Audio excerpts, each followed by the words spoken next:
Hey guys, before we get into the chapter, I just want to do a quick update. I am now partially better to do more chapters than I was back on the 6th. And also, the emo style here is back. Anyways, let's get on with the chapter. Debbie Rowe's testimony on May 28th, 2005, the 40th day, was probably the most dramatic of the trial. She hadn't seen Michael in many years. He wouldn't speak to her. As far as he was concerned, she betrayed him more than once by wanting to see the two children, Paris and Prince Michael, she had for him. Sometimes she wants them. He wants to tell me in a phone conversation. And sometimes she doesn't. And I'm not gonna screw up my kids by jumping her into the picture and then out of the picture. I'm mad at her now. Michael was certainly angry when Davy made a play for the children right after he was arrested in 2003. In a legal declaration at the time, she claimed that she kept up her visiting rights to the children for about a year, but relinquished them because she couldn't handle all of the publicity surrounding their relationship and thought it would be in the children's best interests. However, according to her statement, during the past few years, I maintained contact with persons close to Michael so that I could keep updates on the children. I have their pictures throughout my home and often reflect on the fabulous life they must have enjoyed with their father. I was always told that our children were treated like royalty and were very happy children. I wanted to speak to Michael over the past few years to talk about our children, but he didn't want to speak with me. Michael never returned my phone calls or initiated any conversation with me. So I unfortunately continued to rely on observations of others that have personal knowledge of the children and their welfare. She also maintained that child abuse charges against Jackson had forced to reconsider, and I believe that I will prove a more stable environment for our children at this particular time. I believe that I have a responsibility to protect and be involved with my children's life and will be until such time as a full investigation can be conducted to determine really what is in the children's best interests. If I did not intercede now to help our children, I would not be fulfilling my responsibility as a parent. Fearing that Jackson was about to flee the country with her children before his trial, she requested the children's passports be immediately surrendered. She wrote, Michael has close, influential, and rich friends all over the world. He has the ability to rent a private jet at a moment's notice, have the children taken from the United States and never returned.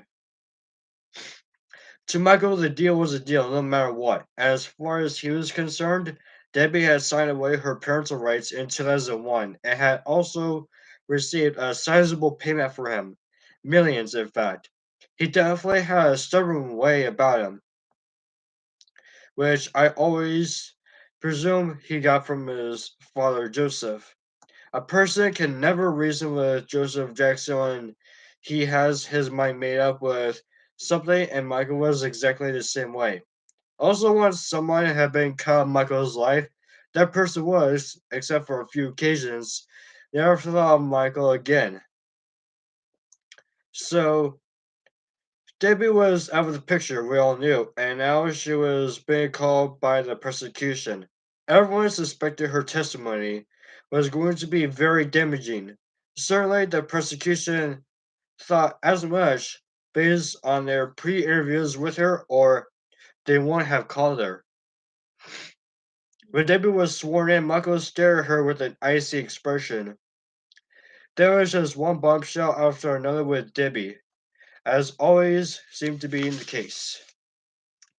First of all, she admitted that she and Jackson never shared a home together, that she never moved into Neverland. It looked as if she was going to testify that her marriage and relationship to Jackson was a sham. But then, as often happened at that trial, things turned into a dime. Suddenly, and much to everyone's surprise, especially to the prosecutors, they began to veer from the story she was expected to tell.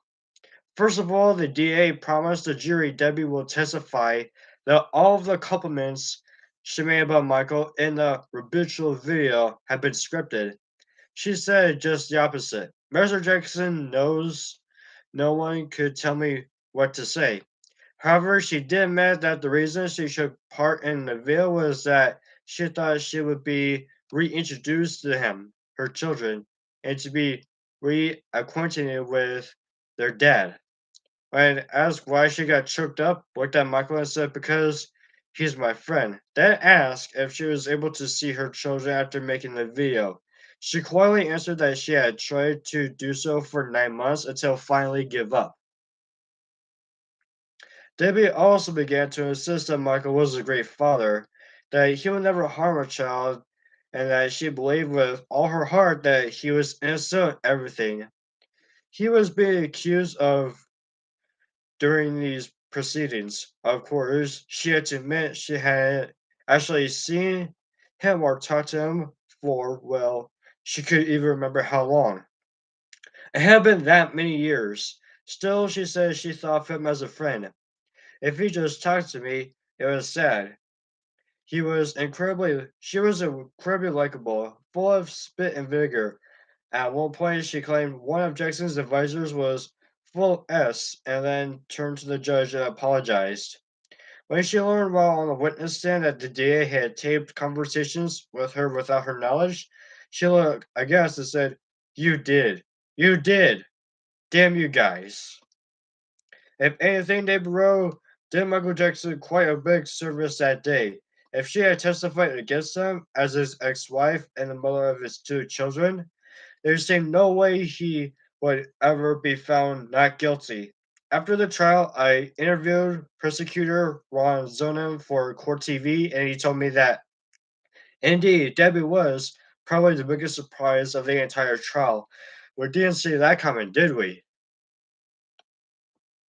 After Debbie Rowe's testimony, we all thought, well, she's sure going to get to see her kids now. Unfortunately, even though she probably helped keep Michael out of jail, according to most accounts, she would see her children only one time after that trial. When Michael was in self-imposed exile in Bahrain after the trial, he sent Prince Michael and Paris back to the States for a supervised visit with the mother at Beverly Hills Hotel. It was the first time Debbie had seen them in 3 years. The Tots were told that Debbie was a family friend, not their mother. Certainly, that had to be very, very painful for her, but that was it. If she ever saw the children again, no one seems to know about it. Following Debbie's initial 2003 application for custody and Michael's acquittal in 2005, the two of them reportedly came to an agreement for her to give up all parental rights in exchange for about $6 million, staggered in a 10-year deal. She received a lump sum of about $900,000 late in 2006, and then her first installment of about $600,000 on September 1st, 2007. The question is, did she receive the other payments? It's likely that she didn't, since Michael wasn't exactly paying his bills in the last few years in his life. If not, that could influence Debbie's decision as to whether or not she wants to now claim the children as her own after the death of their father. As it now well known, Debbie would be noble left out of Michael's will. Keep in mind though, that was drawn up in 2002, a couple of years before the trial. Apparently though, he didn't update it after the trial was over.